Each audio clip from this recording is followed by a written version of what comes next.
Wakil Ketua Dewan Pakar. Terima kasih. Yang terhormat Pak Anies, tadi telah dijelaskan tentang ketimpangan-ketimpangan yang terjadi dan pendekatan-pendekatan yang keliru. Saya ingin menambahkan bahwa pertumbuhan ekonomi sendiri pada tahun 70 sampai tahun 98 itu rata-rata 7,5%. Sementara tahun 2000 sampai sekarang itu rata-rata hanya 5%. Sementara PDB per kapita yang 70 sampai 90 itu berkali 18 kali. Di era reformasi hanya 2,5 kali. Saya ingin memberikan sedikit anatomi bahwa di samping memang kenyataan ada ketimpangan antar wilayah, antar sektor, dan antar golongan pendapatan, tapi ada problem struktur di mana di era reformasi ini pasar tidak sehat, yaitu terjadinya penguasaan pasar oleh sekelompok kecil yang disebut dengan oligopoli atau bahkan kartelisasi. Semakin sini, terakhir ini saking populernya ada struktur oligarki. Saya menghitung indeks oligarki tahun 2014 yang dihitung oleh Jeffrey Winters, saya menghitung 2014 itu 650.000 kali, pada tahun 2023 sudah 1.056.000 kali. Nah, jadi saya tertarik dengan visi misi dan program Amin yang saya juga baca yang Pak Ganjar maupun Pak Prabowo. Di sana Amin menjelaskan ada reformasi kelembagaan. Pertanyaan saya, bagaimana ketimpangan yang terjadi di kalangan masyarakat terutama pangan dengan hilangnya Bulog, peranannya semakin minimal. Kedua, KPPU yang menyehatkan pasar itu ternyata levelingnya di bawah KPK. Dan KPK yang tadinya sangat strategis turun menjadi lembaga eksekutif yang sebelumnya adalah Komisi Negara yang Independen. Mohon penjelasan solusi seperti itu. Baik, terima kasih Pak Nurdin. Yang terakhir Prof. Nanat, Wakil Ketua Dewan Pakar. Bisa singkat Prof. Nanat ya. 30 detik. Lebih sedikit. Terima kasih Pak Anies, Pak Presiden Republik Indonesia. Saya akan berbicara bertanya tentang dari masalah pendidikan dan agama. Yang pertama, kondisi saat ini bahwa hasil PISA itu 72 dari 77 negara, kita ini termasuk dalam membaca itu rankingnya rendah. Jadi kita nomor 72 dari 70 negara. Yang kedua, matematika nomor ranking 72 dari 78. Mic-nya bisa didekatkan lagi, Pak. Yang ketiga, sains dari 78 negara nomor 70. Nah, yang kedua, kalau kita melihat peringkat dunia pendidikan tinggi kita, UI 296 rankingnya, ITB 331, UGM 320 dari 500 perguruan tinggi dunia. Satu pun tidak ada yang termasuk 100 besar di dunia dari 500 itu. Malaysia, Singapura, Nanyang University Singapura masuk 100 besar dan Universitas Malaysia masuk 100 besar. Kita tidak ada, termasuk Hasanuddin tidak masuk. Nah, oleh karena itu persoalan pokoknya adalah leadership, rektor, yang kedua kepala sekolah sesuai dengan Pak Anies dikatakan. Pertanyaan saya bagaimana strategi dalam rangka tadi meningkatkan kualitas leadership rektor dan kepala sekolah. Yang kedua, pertanyaan saya adalah sekarang ini terjadi kesenjangan antara kualitas pendidikan di Jawa dan luar Jawa, negeri dan swasta, di bawah Kementerian Agama dan Kementerian Diknas. Kementerian Agama itu saya pernah menjadi rektor UIN Bandung 2003-2011. Tidak ada satu judul penelitian yang bernilai 1 miliar. Tapi di Dignas 1,5 miliar sampai 2 miliar. Bagaimana ini ke depan itu untuk penyemarataan itu tadi.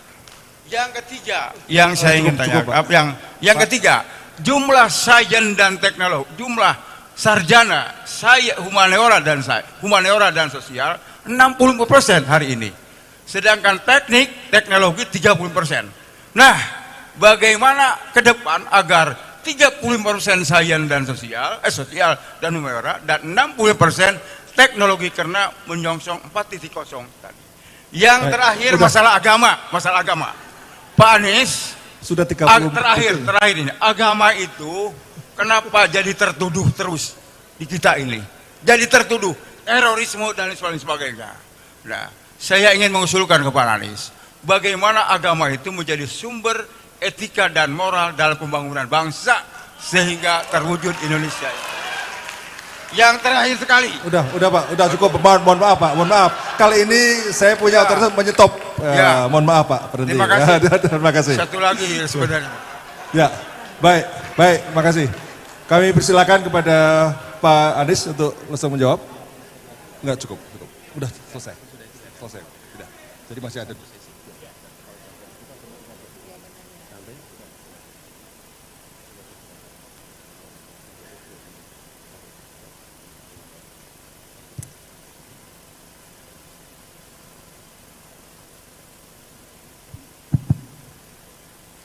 Prof. Nanat banyak betul menunya, Prof. Nanat. Mewakili semua ya. Nah, itu gunanya silaturahmi ya. Gini, pertama soal yang disampaikan oleh Prof. Ri tadi, peranan ilmuwan, bagaimana ke depan. Jadi kami melihat bahwa teknokrat dan proses teknokrasi seringkali atau akhir-akhir ini tidak diletakkan di depan di dalam proses penyusunan kebijakan.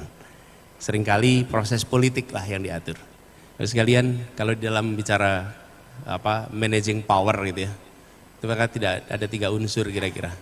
Satu adalah power dalam artian politics, kekuatan.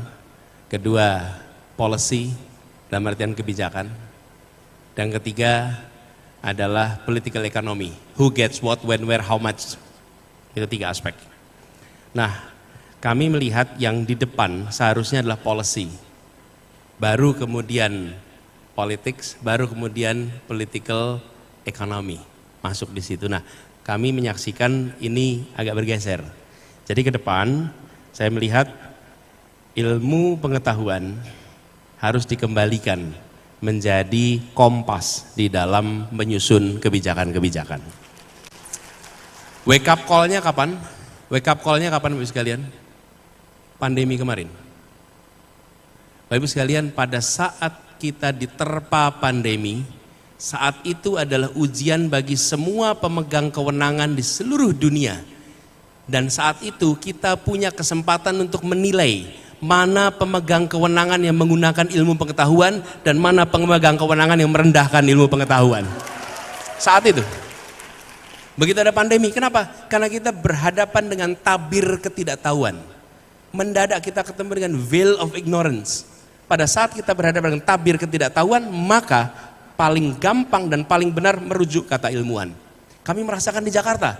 Kami harus mengambil kebijakan-kebijakan, kami merujuk kepada para ilmuwan dan ketemu dengan pemegang kekuasaan lebih tinggi yang tidak mau menggunakan rekomendasi yang digunakan oleh ilmuwan. Oke? Ini ditemukan di seluruh dunia, bukan cuma di Indonesia. Tapi wake up call-nya peristiwa pandemi. Maka itu kami melihat ke depan, hormati teori, hormati pengetahuan, dan tidak boleh lagi pemimpin mengatakan, itu teori, yang penting pekerjaannya selesai. Nggak bisa.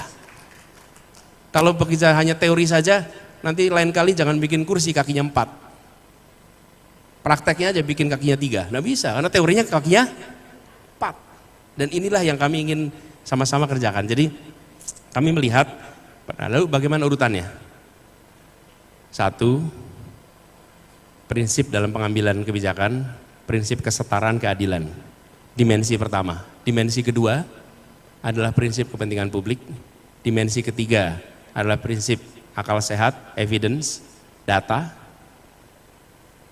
Dimensi yang keempat adalah aspek astagfirullah. Apa tadi pertama? Nilai, kemudian kepentingan umum, kesetaraan, kemudian ada satu lagi ini mendadak hilang. Nanti kalau ingat saya munculin lagi. Akal sehat yang ketiga, dan kemudian evidence dan lain masuk ketiga. Nanti saya masukkan tempat. Jadi urutan begitu. Nomor satu harus pegangan nilai. Jadi Prof. Riri, kami melihat ilmu pengetahuan itu menjadi sesuatu yang sangat penting dan ilmuwan penting. Nah, ini saya sambungkan dengan pernyataan yang disampaikan Prof. Nanat tadi. Kampus harus bisa menjadi tempat di mana perasaan bebas berpikir itu hidup di profesor, di guru besar, di dosen, dan di mahasiswa. Supaya kampus terus menjadi mitra dari pemerintah. Tidak boleh ada perasaan takut berada di kampus dan mengungkapkan pendapatnya lagi. Kita melihat kampus-kampus itu justru menjadi mitra yang harus memberikan kepada kita bahan-bahan, materi-materi yang bisa membantu di dalam menjalankan tugas di pemerintahan. Prof. Riri tadi bertanya tentang bagaimana program-program ini bisa berjalan. Bapak sekalian, kalau dari kami melihat berdasarkan observasi, pengalaman, program yang dibawa oleh orang yang dipilih lewat pemilu, apakah itu wali kota, apakah itu gubernur, apakah itu bupati, apalagi presiden, itu bawa dokumen janji Bapak Ibu, masuk ke birokrasi, itu bisa ditelan oleh birokrasi. Dan janji itu bisa berhenti jadi dokumen. Kenapa? Karena secara struktural, birokrasi kita tidak dirancang untuk melaksanakan hasil proses demokrasi. Paling sederhana Bapak Ibu lihat saja. Nih contoh nih.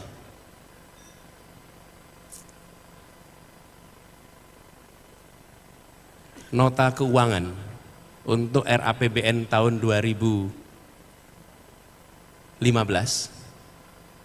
itu diajukan bulan Agustus tahun 2014. Pilpresnya kapan Bapak Ibu? 2014? Juli dan April. Presiden dilantiknya bulan Oktober. Bayangkan, presiden sebelumnya memasukkan anggaran bulan Agustus, presiden yang baru dilantiknya bulan Oktober. Terus yang habis dilantik melaksanakan rencananya siapa?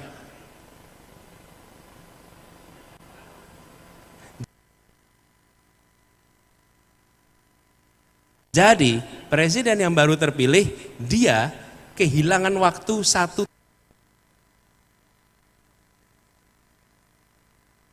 tahun lebih. Kenapa? Karena nota APBN untuk tahun berikutnya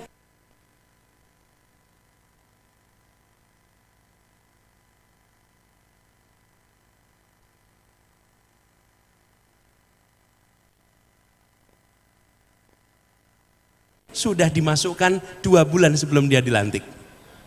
Betul nggak sekalian?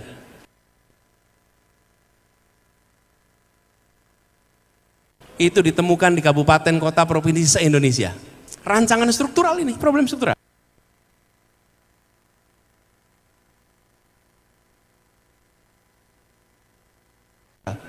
Lalu ketika sudah masuk, agenda itu bisa hilang di tengah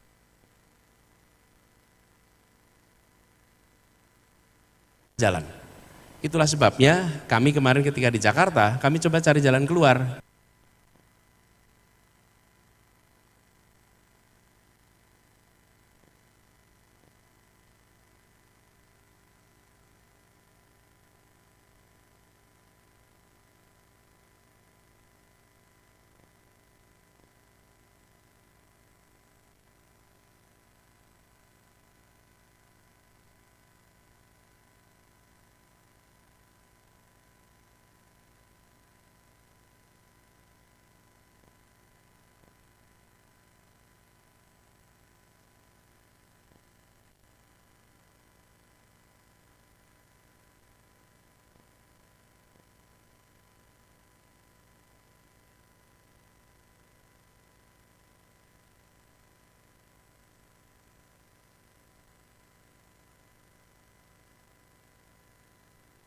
lalu diwujudkan dalam bentuk kegiatan, lalu dilakukan monitoring rutin 2 mingguan memastikan program itu berjalan.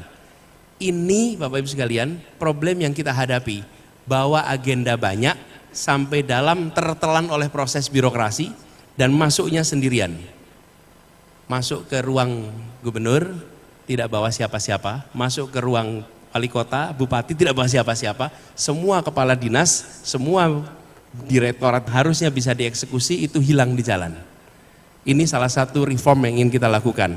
Bagaimana membuat birokrasi kita betul-betul bisa melaksanakan apa yang menjadi janji politik, komitmen politik, menjadi delivery program di tempat yang paling ujung, seperti soal stunting se-Indonesia. Yang kedua, regional. Kami pernah merasakan jadi kepala daerah, Bapak sekalian. Bapak Ibu boleh cek ke bupati, wali kota. Di sini ada Bu Wakil Wali Kota juga hadir di sini.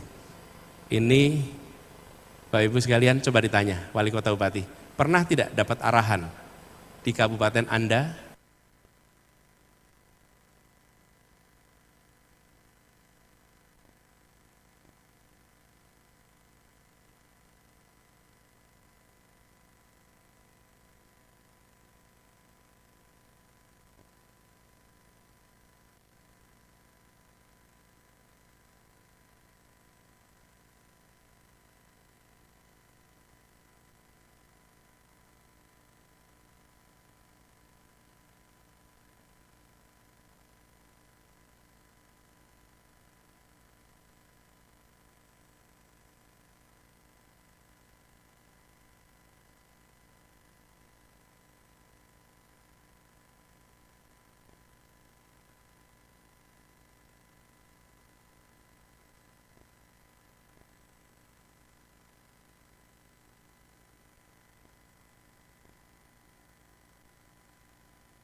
daya baca. Begitu membaca sesuatu yang agak panjang, WA panjang pun skip, Pak. Tapi daya baca kita, minat baca, memang mengukur daya baca tidak mudah. Tapi kami melihat membaca itu adalah sebuah kebiasaan dan harus ada pembiasaan. Insya Allah nanti Pak, kami akan aktifkan lagi 15 menit membaca sebelum pelajaran di sekolah dimulai, baca apa saja, boleh bawa buku sendiri, yang penting tiap hari pembiasaan membaca. Diajarkan, dibiasakan jadi kebiasaan, jadi kebudayaan. Jadi kebudayaan membaca itu prosesnya diajarkan, dibiasakan jadi budaya. Kemudian tentang bidang teknologi dan soal peneliti, pemerataan bidang. Bapak sekalian, kalau menurut kami, kalau boleh kami berbagi pandangan, lebih baik begini ini didiskusikan bersama dengan para ilmuwan, termasuk dengan IJMI. Kalau boleh saya titip nih Prof. Arief, buat IJMI dan teman-teman ilmuwan, terkait dengan apa yang dipikirkan. Satu, hal apa yang harus diteruskan dari kebijakan ilmu pengetahuan hari ini. Kedua, hal apa yang harus dikoreksi dari kebijakan terkait dengan bidang keilmuan. Yang ketiga, hal apa yang harus dihentikan dari program yang ada sekarang, yang jangan diteruskan. Hal keempat, hal baru apa yang harus dikerjakan untuk melakukan reformasi dan perubahan. 4 itu yang kita butuhkan. Yang siapa yang menyusun? Yang menyusun sebaiknya justru dari teman-teman ilmuwan. Tapi kami sependapat bahwa kita di Indonesia oversupply di berbagai bidang dan undersupply di bidang-bidang yang lain. Lalu turun lagi ke bawah, kami melihat perlu ada reform tentang guru mengajar, Bapak Ibu. mohon maaf, guru sangat menentukan minat pada bidang. Kita-kita ini suka sebuah pelajaran bukan karena bukunya, tapi karena gurunya. Sayangnya guru matematika, fisika, kimia sering nakutin Bapak Ibu semua. Sering dalam situasi tidak menyenangkan. Kita membutuhkan guru-guru bidang sains yang menyenangkan, yang bisa mengajar sains dengan cara yang baru, sehingga bidang sains itu semenarik bidang olahraga, semenarik bidang kesenian, semenarik bidang-bidang yang anak-anak suka. Tapi kalau bidang sains yang mengajarkan itu tidak menarik, maka bidang itu nggak menarik juga, menambah beban. Ini fakta di lapangan, kita menemukan bahwa ini menjadi penting nih. Lalu terkait dengan kompas agama, saya setuju Pak, ini insya Allah jadi rujukan etika, kami sependapat. Lalu Prof. Didin ini menggambarkan sebuah keseriusan masalah terkait dengan program-program struktural kita. Pak, kami melihat harus ada ketegasan negara Pak, terutama di dalam menetapkan kebijakan-kebijakan untuk bisa ada satu kata kunci, transparansi. Selama tidak ada transparansi, maka banyak sekali program-program yang dalam kenyataannya hanya menguntungkan sekelompok orang itu lewat begitu saja dan tidak ada yang tahu. Paling gampang PSN dah Pak. PSN itu kalau ditanya bagaimana sebuah program masuk PSN,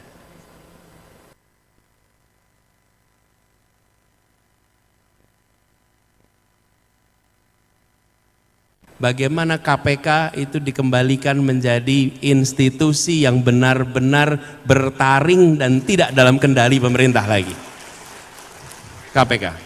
Karena dengan adanya KPK inilah, maka sektor-sektor strategis itu bisa dicegah. Bisa dicegah. Kami, ini cerita sedikit, kami di Jakarta minta tolong mantan KPK untuk jadi KPK Ibu Kota. Tugasnya apa? Pencegahan. Karena tidak bisa kita melakukan penindakan.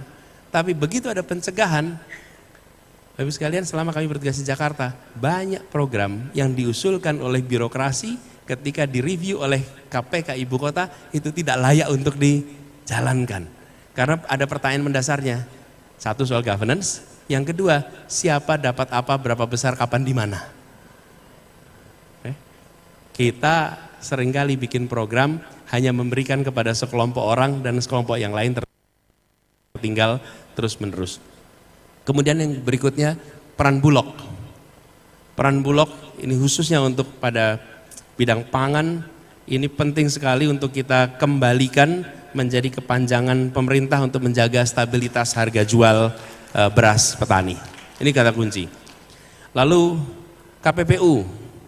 KPPU betul-betul bergigi. Bukan KPPU yang sekedar menjadi penonton di samping. Kata kunci dari ini semua Bapak Ibu sekalian, jangan kompromi pada rekrutmen komisioner. Mulai dari KPU, KPPU dan seluruh KPK, jangan kompromikan itu. Pilih mereka-mereka yang memiliki kompetensi, berintegritas, rekam jejak yang baik. Sesudah itu berikan kesempatan pada masyarakat untuk mengawasi. Karena kata kuncinya di orang, bukan semata-mata di job desk-nya, tapi justru pada orangnya. Nah, ini akan punya dampak mudah-mudahan Pak bila ini dikerjakan. Tapi kami setuju bahwa ke depan harus ada dari pemerintah garis besar. Siapa yang akan diangkat, siapa yang sudah bisa jalan sendiri. Kalau dalam bahasa sederhana yang kami boleh ungkapkan, membesarkan yang kecil tanpa mengecilkan yang besar. Nah, di pemerintahan itu Bapak Ibu sekalian, proses teknokrasi ini, Bapak Ibu masih ingat GBHN zaman Orde Baru? Masih ingat ya, kita pernah ikut penataran P4, dapat buku tebal sekali itu, isinya GBHN. Apa yang menarik?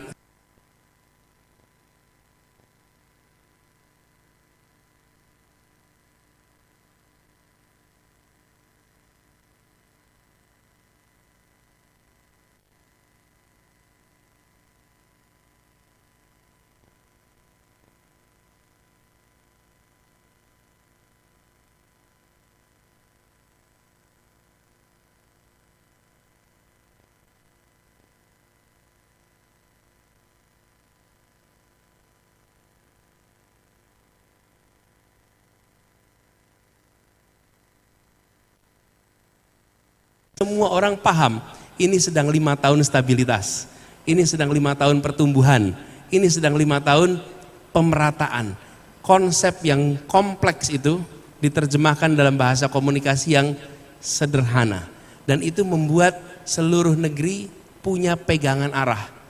Ini yang harus kita kembalikan juga, supaya perubahan struktural itu betul-betul bisa terjadi, karena kita punya pegangannya.